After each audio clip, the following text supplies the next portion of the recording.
Hello and welcome guys, welcome back once again to this next video financial statement with adjustment के अंदर part 3 आप सभी के सामने यहां पर प्रस्तुत करने जा रहा हूं, जिसमें दो टॉपिक आज हम कवर करने वाले हैं। बहुत इंपॉर्टेंट पार्ट्स हैं सर, इनकम रिसीवेबल या फिर आप कहें एक्रूड इनकम। ऐसी इनकम जो एक्रू तो हो चुकी है, रिसीवेबल है बट एक्चुअल में रियलाइज नहीं हुई, उसकी अकाउंटिंग फाइनल अकाउंट्स के अंदर कैसे करते हैं, बहुत रिलेवेंट है। इसके बाद हम अनर्न्ड इनकम भी इसी वीडियो के अंदर एडजस्टमेंट सीखने जा रहे हैं, जिसे आप इनकम रिसीव्ड इन एडवांस भी बोलते हैं। इनकम नेक्स्ट ईयर की है पर एडवांस में इसी साल मिल चुकी है। तो फटाफट से बिना कुछ समय गंवाए स्टार्ट करते हैं बच्चों, ये भी गो। Income received in advance. Income received in advance को सर हम समझते हैं एक्रूड इनकम और इनकम रिसीवेबल, इनकम रिसीवेबल। मान लीजिए एक एग्जांपल लिया है हमने, commission received during the year is 15,000। During the year commission received हुआ है सर 15,000 रुपए। तो जनरल एंट्री क्या की होगी sir, cash account debit to commission. Commission is a kind of income, हमने क्रेडिट किया होगा सर। और यदि हम इस जनरल एंट्री से लेजर पोस्टिंग की बात करें तो कमीशन एक्चुअली क्रेडिट हुआ है, तो कमीशन रिसीव्ड अकाउंट के क्रेडिट साइड में अपोजिट लेजर का नाम बाय कैश पोस्ट कर दिया गया था। आई बात समझ में। फिर इसके बाद ट्रायल बैलेंस बना होगा नेक्स्ट स्टेप के फॉर्म में। स्टेप सब्सिक्वेंट स्टेप्स के बेसिस पर ही सिखा रहा हूं मैं आपको। ट्रायल बैलेंस के अंदर चूंकि कमीशन रिसीव्ड का बैलेंस क्रेडिट है सर 15,000, तो आपने ट्रायल बैलेंस में भी क्रेडिट साइड में 15,000 लिखा होगा सर। Okay sir. अब फाइनल अकाउंट्स हमें बनाने हैं। फाइनल अकाउंट्स बनाने से पहले हमें पता चला कि commission earned but not received है 3,000। इसका मतलब यह है कि कुछ कमीशन इस साल हमने अर्न तो कर लिया है, यानी कि सर्विसेज हम परफॉर्म्ड कर चुके हैं। एक्रूअल प्रिंसिपल ऑफ अकाउंटिंग ये कहता है कि जो इनकम इस साल की है, आपने कमा ली है, जिसके लिए सर्विसेज आप परफॉर्म कर चुके हैं, उस इनकम को भी आपको फाइनल अकाउंट्स के अंदर रिकॉर्ड फॉर करना चाहिए। तो सर यदि मैं बात करूं इस लेजर अकाउंट की, तो सर इसे हमने क्लोज किया होगा P&L के अंदर, चूंकि ये इनडायरेक्ट इनकम है। प्रॉफिट एंड लॉस अकाउंट के अंदर इसे राइट ऑफ कर दिया होगा। तो राइट ऑफ करने की एंट्री हुई होगी commission received account debit to P&L। इसका मतलब प्रॉफिट एंड लॉस क्रेडिट हुआ था। तो जब हम प्रॉफिट एंड लॉस अकाउंट बनाएंगे मेरे प्यारे बच्चों, तो प्रॉफिट एंड लॉस के क्रेडिट में सर बाय कमीशन रिसीव्ड की पोस्टिंग करेंगे 15,000 बराबर। यहां तक तो ये एंट्री हो चुकी है, बट एक्रूअल प्रिंसिपल ये कहता है कि ये जो 3,000 है ये भी इसी साल का है, इसे भी आपको फाइनल अकाउंट्स के अंदर दिखाना है। 15,000 plus 3,000 total is 18,000 relate to this current year. तो आपको 18,000 ही P&L के अंदर दिखाना होगा। तो हमें एडजस्टमेंट में क्या करना है, एड एक्रूड इनकम, या फिर इसको बोलेंगे इनकम रिसीवेबल, या फिर बोलेंगे सर इसको इनकम रिसीवेबल 3,000। ये इनर कॉलम में ही हमें एडजस्टमेंट करना है सर। इनर कॉलम में इसे जोड़ने के बाद आउटर कॉलम में P&L के आपको लिख देना होगा 18,000। तो फर्स्ट एडजस्टमेंट तो ये हो गया सर आपका। यहां पर आपने क्या करा, ऐड कर दिया एक्रूड इनकम को, ठीक है, और टोटल जो है वो आपका आ गया 18,000। अब ये एक्रूड इनकम की एडजस्टमेंट एंट्री क्या हुई, ये थोड़ा सा ध्यान दीजिए। एक्चुअल में जब आपने रेस्पेक्टिव इनकम में उसे जोड़ा तो उसकी एडजस्टमेंट एंट्री क्या हुई, एक्चुअल में हमने उस पर्टिकुलर इनकम को बढ़ाया है। तो कमीशन इनकम जब बढ़ती है बच्चों क्रेडिट होती है, इसीलिए एक्चुअल में 15,000 से तो commission received already during the year credit हो चुका था। 3,000 से हमने और क्रेडिट किया है, तभी जाकर यहां पर 18,000 हुआ है। 15 प्लस 3 टोटल इनकम आपको 18 से क्रेडिट करनी चाहिए। एक्चुअल में 15,000 से क्रेडिट यहां पर ऑलरेडी ड्यूरिंग द ईयर हो चुकी है, बट एडजस्टमेंट एंट्री के अंदर हम 3,000 से और क्रेडिट कर देंगे, सो दैट P&L के अंदर टोटल क्रेडिट 18,000 आ जाएगा एक्रूअल प्रिंसिपल को फॉलो करने के कारण। अभी हमें डेबिट क्या करना है, डेबिट हमने करना है एक्रूड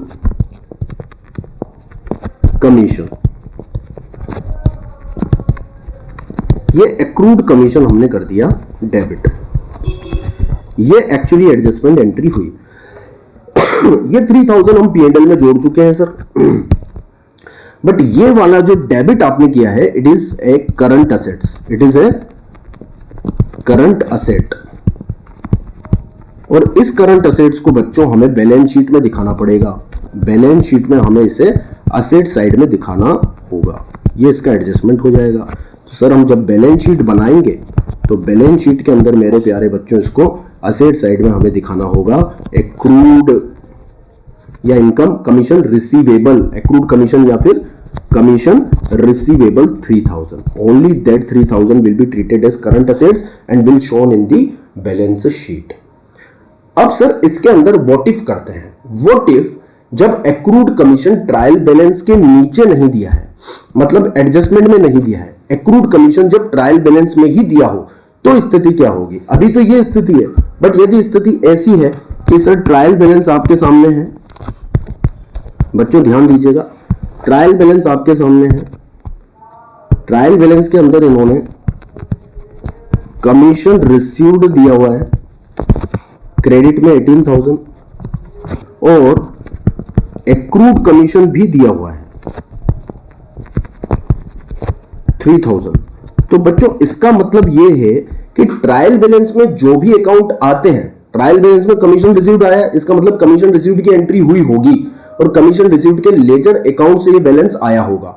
इसके पास्ट की बात करूं मैं तो सर एक्चुअल में जब आपने कमीशन रिसीव्ड लेजर अकाउंट बनाया था तो सर कमीशन रिसीव्ड के लेजर अकाउंट के क्रेडिट में, लेजर अकाउंट के क्रेडिट में कहीं ना कहीं बैलेंस सर 18,000 रहा होगा।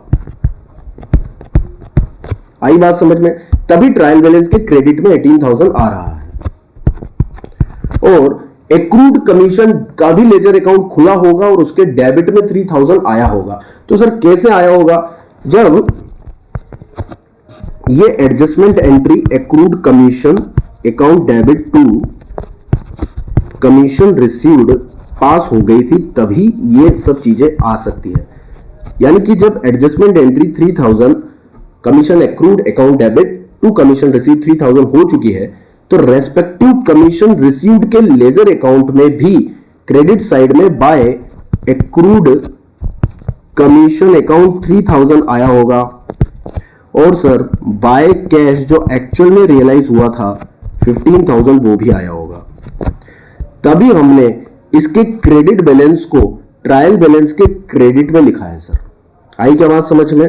बोलो बच्चों, बात समझ में आती है? और इस लेजर अकाउंट को हमने P&L में जब राइट ऑफ किया तो सर 18,000 से ही राइट ऑफ किया होगा और यहां पर इस तरह से टू P&L 18,000 लेजर अकाउंट में पोस्टिंग हुई होगी। अब बच्चों कमीशन रिसीव टू P&L, इसका मतलब यह है कि P&L के क्रेडिट में आपको एक्रूड कमीशन को जोड़ने की जरूरत नहीं होगी। वो 18,000 के अंदर 3,000 एक्रूड कमीशन ऑलरेडी इंक्लूडेड है, उसमें एडिशनल एडजस्टमेंट करने की आपको जरूरत नहीं है। इसका मतलब यदि इस दशा में हम P&L बनाएंगे तो सर चूंकि मेरे प्यारे बच्चों इसको बहुत ध्यान से समझना, एक्रूड कमीशन का या कमीशन रिसीव्ड का लेजर अकाउंट इस तरह से शो हो रहा है जिसमें एक्रूड कमीशन भी शामिल है एंड रिसीव्ड कमीशन भी शामिल है 18,000 और वो 18,000 ही P&L में राइट ऑफ भी किया गया है। तो जब एंट्री की गई commission received account debit to P&L तो बच्चों P&L के क्रेडिट में बाय कमीशन रिसीव्ड पूरा 18,000 ही आएगा। इसके अंदर हमें कुछ एक्रूड कमीशन जोड़ने की जरूरत नहीं है। ऐसा कब होगा? जब एक्रूड कमीशन ट्रायल बैलेंस में ही दिया हुआ है। इसका मतलब है कि सर कमीशन रिसीव्ड के लेजर अकाउंट में भी एक्रूड कमीशन शामिल हो चुका है और P&L के अंदर जो टोटल कमीशन राइट ऑफ होगा उसके अंदर भी एक्रूड कमीशन शामिल हो चुका है। इस तरह से ऐड करने की यहां पर जरूरत नहीं है। यहां पर जैसे हमने ऐड किया था वो यहां पर ऐड करने की जरूरत नहीं है। अकाउंटिंग इफेक्ट सेम ही है, पहले भी 18,000 और अभी भी 18,000 ही आ रहा है। बात समझ में आती है? और सर यहां पर एक्रूड कमीशन का लेजर अकाउंट भी खुला होगा क्योंकि ये एडजस्टमेंट एंट्री ऑलरेडी पास हो चुकी है। तो सर एक्रूड कमीशन का भी लेजर अकाउंट सर खुल चुका है। इसका मतलब यह है कि एक्रूड कमीशन के लेजर अकाउंट के डेबिट में हमने कमीशन रिसीव्ड अपोजिट लेजर 3000 से रिकॉर्ड किया होगा। इस एंट्री के हिसाब से यदि बात करें तो एक्रूड कमीशन डेबिट हुआ है, इसलिए डेबिट साइड में अपोजिट लेजर का हमने नाम लिखा होगा टू कमीशन रिसीव्ड। और जब इस लेजर अकाउंट को हमने राइट ऑफ किया होगा इस लेजर अकाउंट को हमने राइट ऑफ किया होगा क्योंकि ये पर्सनल अकाउंट है, रिप्रेजेंटेटिव पर्सनल अकाउंट है, तो इसे बाय बैलेंस लिखा होगा, ना कि बाय P&L। आप सभी जानते हैं कि रिप्रेजेंटेटिव पर्सनल अकाउंट और पर्सनल अकाउंट्स के बैलेंसेस कैरी फॉरवर्ड होते हैं, ना कि राइट ऑफ होते हैं। तो बच्चों एक्चुअल में इसका डेबिट बैलेंस है 3000। इस डेबिट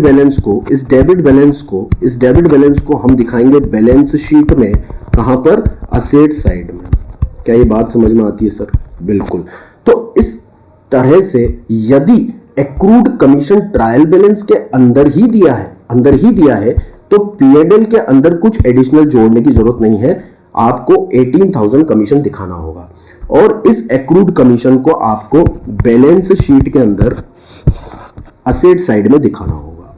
यदि आप एसेट्स बनाएंगे तो एक्रूड कमीशन आपको बैलेंस शीट में असेट साइड में दिखाना होगा, बस 3000। अब रिवीजन करवा देता हूं थोड़ा सा, फटाफट से आओ।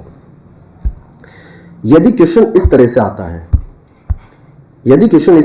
है, ट्रायल बैलेंस के अंदर ही, मैं हाइलाइटर ले लेता हूं, ट्रायल बैलेंस के अंदर ही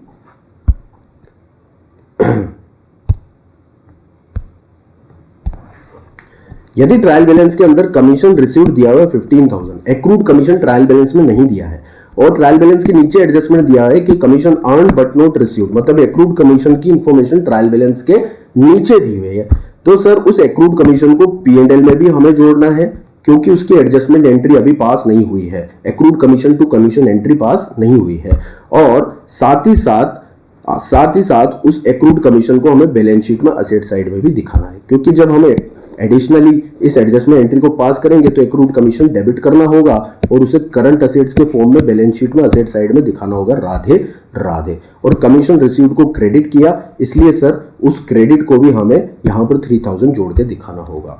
परंतु क्वेश्चन इस तरह से आता है कि कमीशन रिसीव्ड भी दिया हुआ है ट्रायल बैलेंस में, including that accrued commission, and accrued commission भी ट्रायल बैलेंस के डेबिट में दिया है। इसका मतलब यह हुआ कि सर ये जो एडजस्टमेंट एंट्री है एक्रूड कमीशन टू कमीशन, ये पास हो चुकी है ट्रायल बैलेंस बनने से पहले ही, और ये पास हुई है तो एक्रूड कमीशन अकाउंट का लेजर भी बन चुका है और उसके डेबिट में कमीशन रिसीव 3000 आ चुका है। तो सर इसका डेबिट बैलेंस शीट में असेट साइड में चला जाएगा। पहला तो ये एडजस्टमेंट हो जाएगा आपका, एक्रूड कमीशन 3000 बैलेंस शीट में असेट साइड में आ गया। अब चूंकि ये एडजस्टमेंट एंट्री पास हो चुकी है तो कमीशन रिसीव्ड लेजर अकाउंट भी इसकी पोस्टिंग हो चुकी है बाय एक्रूड कमीशन, और जो एक्चुअल में कैश में रियलाइज हुआ था वो 15,000 तो वहां मौजूद है। कमीशन रिसीव्ड का टोटल क्रेडिट बैलेंस 18,000 है, इसीलिए वो ट्रायल बैलेंस के क्रेडिट में आ रहा है 18,000। Are you getting my point? और जब हम इस कमीशन रिसीव्ड के लेजर अकाउंट को राइट ऑफ करेंगे P&L के अंदर बच्चों, तो P&L के अंदर वो 18,000 से राइट ऑफ होगा, मतलब इंक्लूडिंग दैट एक्रूड कमीशन। और P&L जब क्रेडिट हुआ है तो क्रेडिट में टोटल कमीशन रिसीव्ड 18,000 आएगा। मतलब स्थिति ये होगी, पहले जोड़कर दिखाया जाएगा, और यदि ट्रायल बैलेंस में एक्रूड कमीशन यहां पर दिया हुआ है मेरे प्यारे बच्चों, तो इसे जोड़ा नहीं जाएगा, इंक्लूडेड है ऑलरेडी उसमें, इसलिए P&L में टोटल 18,000 दिखाया जाएगा। एडजस्टमेंट में ये डिफरेंस होगा। क्या बात समझ में आती है मेरे प्यारे बच्चों? मुझे जवाब दो कमेंट में, कमेंट कर। तो बात कर लेते हैं अनअर्न्ड इनकम या फिर इनकम रिसीव्ड इन एडवांस की एग्जांपल के साथ। अनअर्न्ड इनकम और income received in advance. Let's say example, rent received during the year is 39,000। साल के दौरान आपको रेंट रिसीव हुआ है 39,000 का। तो जनरल एंट्री हमने पास की होगी sir, cash account debit to rent received, क्योंकि इनकम होती है इसलिए क्रेडिट किया है, और लेजर अकाउंट जब हमने बनाया था रेंट रिसीव्ड का, तो क्रेडिट होने के कारण, पर्टिकुलर अकाउंट क्रेडिट होने के कारण क्रेडिट साइड में हमने पोस्टिंग की है सर अपोजिट लेजर का नाम लिखते हुए बाय कैश 39,000। यदि ट्रायल बैलेंस की बात करें तो चूंकि रेंट रिसीव्ड का ledger account credit balance show कर रहा है 39,000, अब ये इनकम है इसलिए इसे राइट ऑफ कहां किया जाएगा सर? P&L अकाउंट के अंदर हमने इनडायरेक्ट इनकम को राइट ऑफ कर दिया 39,000। तो राइट ऑफ करने की यदि एंट्री की बात करें तो क्या होगी बच्चों, बोलो? रेंट रिसीव्ड डेबिट हो जाएगा और P&L अकाउंट क्रेडिट हो जाएगा। तो इस दशा में जब आप मेरे प्यारे बच्चों प्रॉफिट एंड लॉस अकाउंट बनाओगे तो प्रॉफिट एंड लॉस चूंकि क्रेडिट हुआ है इसलिए क्रेडिट साइड में, प्रॉफिट एंड लॉस के क्रेडिट साइड में पोस्टिंग हो जाएगी bye rent received. Rent received is 39,000। इतनी स्थिति बन चुकी है ऑलरेडी, क्योंकि रेंट रिसीव्ड की एंट्री के बेसिस पर 39,000 से रेंट रिसीव्ड के लेजर अकाउंट में पोस्टिंग हुई और 39,000 ही P&L में जा चुका है। ट्रायल बैलेंस में भी उसका क्रेडिट बैलेंस आ चुका है। अभी P&L अकाउंट क्लोज नहीं हुआ है, फाइनल अकाउंट क्लोज नहीं हुए हैं, उससे पहले हमें एडजस्टमेंट पता चला कि rent received but not earn is 3,000, unearned rent भी आपको रिसीव हो चुका। मतलब जो 39,000 का हमने rent during the year receive किया है उसमें 3,000 ऐसा है जो हमने कमाया नहीं है, उसके लिए हमने सर्विसेज नहीं दी है, उसके लिए बिजनेस ने सर्विसेज परफॉर्म नहीं की है, उसे अर्न नहीं किया गया है, फिर भी वो एडवांस में रिसीव हो गया। That means 3,000 out of 39,000 advance income हमें रिसीव हो गई, यानी कि अगले साल रिसीव होनी थी, जिसके लिए अगले साल सर्विसेज परफॉर्म करनी थी, बट एडवांस में ही हमें वो इनकम रिसीव हो गई। अब यहां पर आ जाता है आपका एक्रूअल प्रिंसिपल, और एक्रूअल प्रिंसिपल कहता है कि income related to the current year will only be recorded और credited in the books of accounts of that accounting year. तो जितना एक्सेस इनकम आपने क्रेडिट कर दिया will be cancelled by debiting that income account. तो sir 3,000 की rent received income को हमने डेबिट कर कैंसिल कर दिया सर 3,000 से, और क्रेडिट कर दिया अनअर्न्ड रेंट या रेंट रिसीव्ड इन एडवांस को 3,000 से। ये हमारी एडजस्टमेंट एंट्री बन गई आप सभी के सामने। रेंट रिसीव्ड कैंसिल किया है, जो ज्यादा क्रेडिट कर दिया था, देखो मैं दिखाता हूं आपको। हमने यहां पर रेंट रिसीव्ड जो क्रेडिट किया था 39,000 से किया था, इसके अंदर 36,000 से ही क्रेडिट होना चाहिए था, बट उस समय हमें पता नहीं था। हमें एंड ऑफ द ईयर में पता चला कि out of 39,000 3,000 is relate to the next year.